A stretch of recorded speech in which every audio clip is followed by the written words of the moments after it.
Welcome to Man Does Tech, where I solve the problems you didn't even know you had.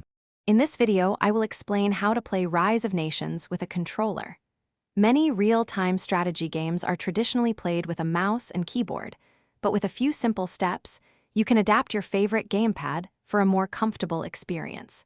We will cover the essential tools and techniques to get you started, making your gameplay more accessible and enjoyable. This easy method will help you conquer nations from the comfort of your couch.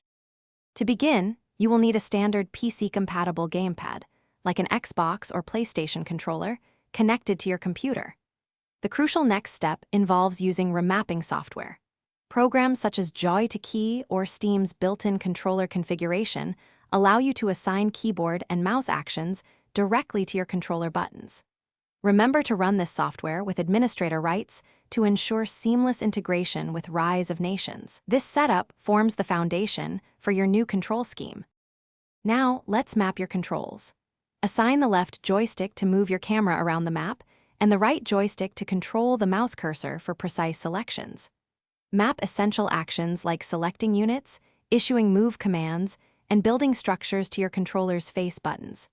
Use the shoulder buttons and triggers as modifiers, allowing you to access many more hotkeys, such as unit groups or research menus. Experiment to find a layout that feels intuitive and efficient for your playstyle.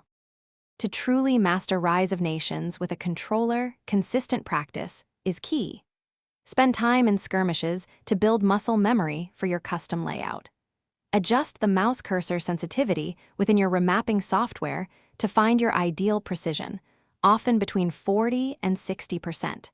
Consider creating several controller profiles for different strategies or unit compositions. Efficiently using unit groups and hotkeys will help you maintain the fast pace of real-time strategy, ensuring a smooth and engaging experience. Thanks for watching. If you found this helpful, don't forget to like and subscribe.